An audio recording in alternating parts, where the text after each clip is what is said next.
भइले जनमवा अंगनवा में शोर भइले हो कि राम जी के भइले जनमवा अंगनवा में शोर भइले हो। ए ललना दिल कावे रूपैया जग में अजोर भइले हो। ललना दिल कावे रूपैया जग में अजोर भइले हो। बबुआ के भइले जनमवाई दुनिया में शोर भइले हो। बबुआ के भइले जनमवाई दुनिया में शोर भइले हो। ललना दिलू कावेली रूपैया सगरे अजोर भइले हो। ललना दिलू कावेली रूपैया सगरे अजोर भइले हो। दादी है ना वो, दादी है ना वो। सांसद साहब इधर आइए, इधर आइए, आप इधर आइए, भैया इधर आइए, सबका फोटो लीजिए भाई।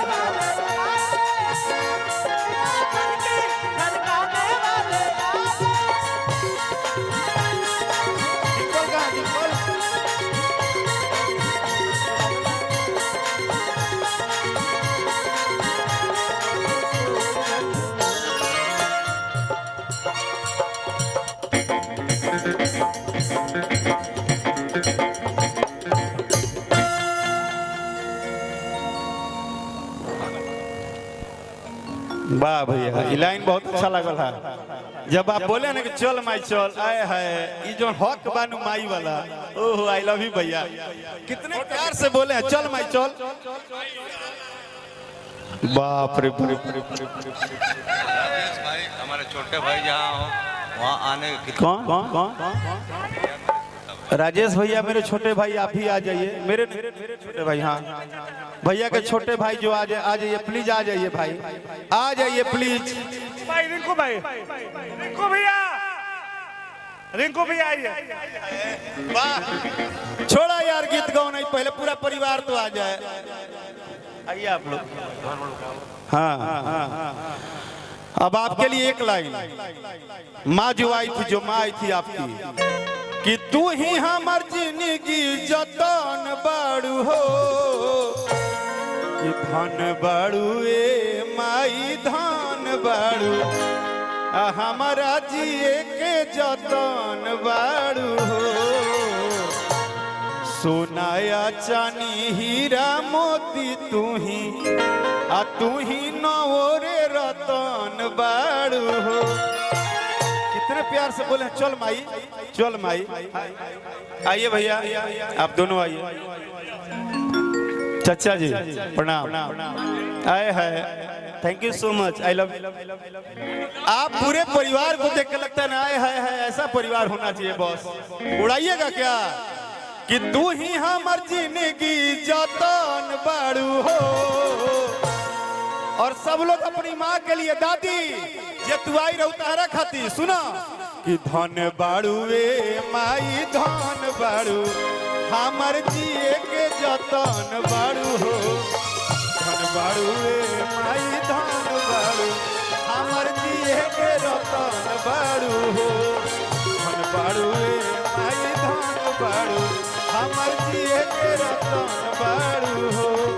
धन बाड़ू ए माई धन बाड़ू, हमर जिए के रतन बाड़ू हो। एक लाइन और है, एक लाइन और है कि पांचों रे बेटावा के आ दुखे सुखे पाल के। कि पांचों रे बेटावा के, इस लाइन को आप लोग सुनिएगा और मत सुनिएगा, हम भी रो देंगे। कि पांचों रे बेटावा के आ दुखे सुखे पाल के। कि आचारा में रखलू माई बहुत संभाल के। कि हमारा खातिर नवोर रतन बाड़ू हो।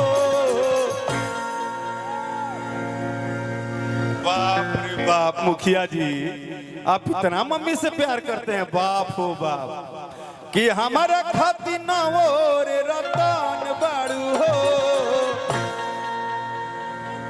इसका मतलब ये है कि आज के बाद आपके दिल में नहीं, आप सबके बाद आपके घर में एक और बेटा तैयार हो गया, राकेश मिश्रा। और अम्मा चबले जी हाँ हमके बुला लिया, कब हम मिलब। हम सच कहते नहीं, हम ये सब ना, ये गौनाई फनाई गौल होने, हम जब बच्ची के लिए रो सकते हैं तो आप नहीं जानते हैं, हम अपनी माँ से साल भर में 2 बार मिलते हैं, और जब मिलते हैं ना तो फूका फाड़ के रोते हैं, उसके गोदी में सो के रोते हैं कि तू ही अब माइये पर लिख रही बात।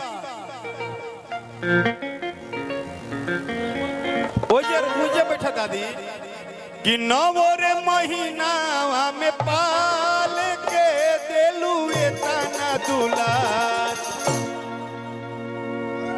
कि दुनिया भुलाई गईनिए माई कैलू तना दुलार।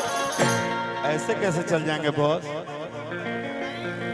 डिम्पल जी आप एक बेटी हैं, हम चाहते हैं कि आप आइए प्लीज, आप ही आइए यहाँ। आप भी तो एक बेटी हैं माँ के, नहीं आप हैं, आप तो पूरे भोजपुरी की जान हैं, पूरा वर्ल्ड की जान है। और एक बेटी ऐसी है जिसने दुनिया में झंडा लहराया है। जब सारी माँ को लोग कहते हैं कि आपकी बेटी क्या करती है, तो आपकी माँ कहती है कि मेरी बेटी दुनिया की सबसे बड़ी स्टार है। एक बार ताली बजा के बताओ भाई कि तू ही हमर जिंदगी जतन बाड़ू हो, कि धन बाड़ू ए माई धन बाड़ू, कि धन बाड़ू ए माई धन बाड़ू, हमारा जिए के रतन बाड़ू हो। धन बाड़ू ए माई धन बाड़ू, हमार जिए के जतन बाड़ू हो। धन बाड़ू ए माई धन बाड़ू, हमार जिए के जतन बाड़ू हो। एक मिनट भैया आइए। और डिम्पल जी अंतिम लाइन इनके लिए। हाँ, माई के लिए आपका सबसे बड़ा प्रेम क्या है वो बताइए। माँ के लिए सबसे बड़ा प्रेम क्या है? लंबी उम्र।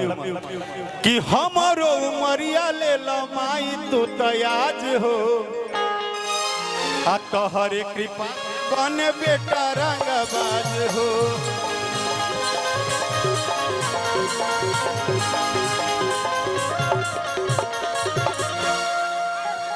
सारा रे उमरिया ले लो माई तू तयाज हो,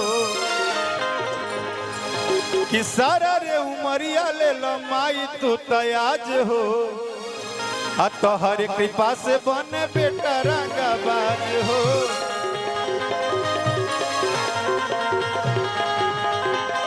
अच्छा, उत्कर्ष भाई की तरफ से बहुत बहुत आशीर्वाद। 500 खाली लुटा रहे हैं, लेकिन एक बात कहना है कि रुपया लुटाई चाहे दुनिया, माई तोरे आशीर्वाद। कि रुपया लुटाई चाहे दुनिया, माई तोरे आशीर्वाद। आहा, कि घरवा दुआर बटल बटल पाई पाई, कि घरवा दुआर बटल बटल पाई पाई, के कर में माई रही के कर में भाई, कि सब भाई भी माई के कर जाना दी है। हमारी जवन कोयले भी केहू न ली है, कि माई के एक बूंद दूधावा बने गंगा जी के धार। कि माई के एक बूंद दूधावा, बाप रे बाप इतना बरसात होगा तो दादी थैंक यू सो मच। हम दादी अब एक बात हमारा हम रोए लगा, हम कहे लगा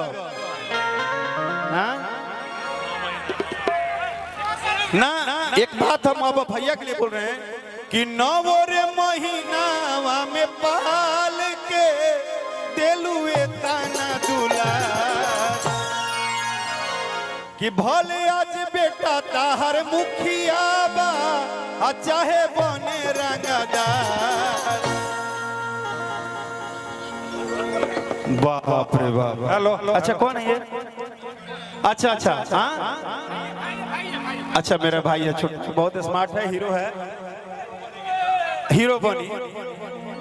हाँ आपका भगिना है और मैं ये बताता हूँ कि हीरो बनेगा क्योंकि अच्छा ये हीरो बनेगा पूछिए क्यों?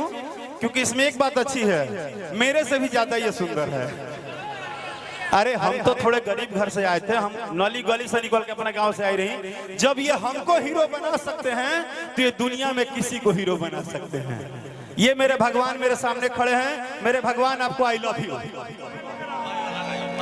बस एक लाइन कि नवरे महीना में पाल के दिलू तना दुला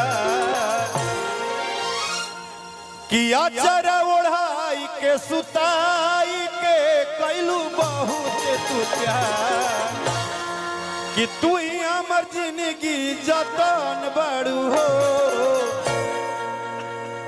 और ये लाइन अभी तक तो नहीं, डिम्पल सिंह को और काजल उनको बुलाइए। हाँ बुलाते हैं, लेकिन और भैया लेकिन और इस लाइन पे हर वो आदमी ताली बजाएगा जो अपनी माँ को मानता है, जो आपको पैदा किया है। हाँ अच्छा अच्छा भैया भैया बहुत अच्छा, थैंक यू भाई मेरे भाई मेरा।